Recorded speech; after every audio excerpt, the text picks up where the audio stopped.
Hey, welcome to The Explainer. Today, we're diving into something that, let's be honest, can feel a little ancient.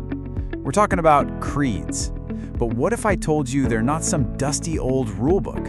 What if we could see them as something way more dynamic, something like a personal roadmap for your own spiritual life, right now? So let me ask you this. Have you ever heard someone say, "I'm spiritual, but not religious"? Maybe you've even said it yourself. It's everywhere these days, right? It totally captures that craving for deep personal meaning, but without all the rules and structures of traditional religion. But here's the thing. That freedom can sometimes lead to a whole other kind of problem. All right, let's imagine our spiritual lives are like a big road trip. It's supposed to be an adventure, full of discovery. But, like with any road trip, if you just head out with no map, no plan, well, you might run into some trouble. You see, one of the real challenges of making up your own spiritual path is that the freedom to just pick and choose what you like, it feels amazing at first, super liberating. But pretty soon, it can also leave you feeling a little lost. There's this idea that a self-made path can sometimes become less about a real search for truth and more about, just avoiding the hard stuff.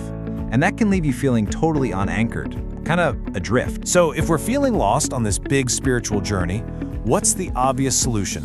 Well, if you're lost on a road trip, what do you need? You need a map. And this is exactly where creeds can come in. Seriously, instead of a rule book telling you what to do, try thinking of a creed as a spiritual map, or maybe a compass. It's a tool that gives you a framework, it offers some direction, and it connects you to this incredible long history of other travelers who've been on this same path. And these aren't just old static documents.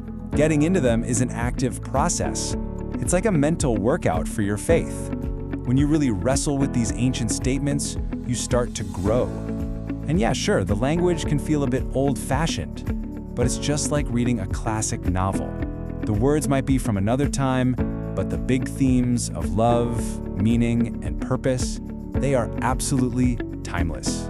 Now, to really get why these maps are so important, we gotta understand the world they came from. So let's take a quick trip back in time to the ancient Near East, a place where the spiritual world was, to put it lightly, just chaotic. I want you to picture the ancient world as a massive spiritual potluck dinner. Everybody was bringing a different dish to the table. You had Greek philosophy, Egyptian mysticism, dozens and dozens of other spiritual ideas bubbling up. For a brand new community like the early Christians, it was really confusing. Which dish was the right one? They needed a shared recipe, a core list of ingredients that defined who they were. And that recipe? It became the creeds, a way to bring everyone together, clarify what they stood for, and guide them forward. So you see, these big foundational statements, like the Apostles' Creed or the Nicene Creed, they weren't designed to be restrictive. They were created to provide stability. They became the anchors in a really stormy sea of competing ideas, making sure the faith held together as it spread across the globe. Okay, all of this history brings us to what I think is the most important part of this whole conversation.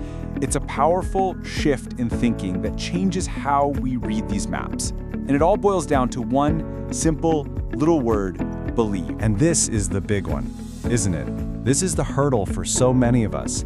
We read a line in an old creed and our brain just goes, nope, I can't intellectually sign off on that. It feels like this rigid all-or-nothing checklist.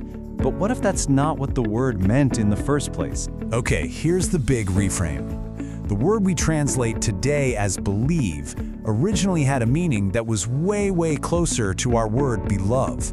Just let that sink in for a second. That changes everything. It reframes faith from believe, this checklist for your head, to belove, a relational commitment that comes from your heart. This analogy just makes it so clear. Think about a marriage vow. When you say those vows, you're not just ticking a box that says, yes, I acknowledge this other person exists. No way. You are pledging yourself to them. You're making a deep, trusting, relational commitment. Beloving a creed is about that same kind of pledge to the journey of faith it lays out. And that leads us to this really crucial point. These ancient maps, They aren't the destination. They are not the territory itself. They are simply a guide for your personal journey. It's such a classic saying for a reason. The map isn't the territory. The goal here isn't blind obedience to an old document. The point is to use it as a tool, something to spark your curiosity, to help you ask good, hard questions, and to plan your own unique adventure in faith. It's a starting point, not the final word. And this, right here, is where the real journey happens. It's not about making grand statements and a fancy building. It's about what some people call ordinary faith. It's about realizing that the sacred isn't just out there somewhere. It can be found in the simple rhythm of doing the dishes, or in the quiet of an early morning, or just in a real moment of connection with a friend. Faith becomes something you actually live, not just something you say you believe. So, we'll end with this question for you. If we shift our whole perspective, if a creed isn't a restrictive rule book but an empowering roadmap, if it's less about believing and more about beloving, well then these ancient words just completely open up. They become an invitation to a lifelong conversation. The only question left is, where will you let the map guide you? Thanks for joining us on The Explainer.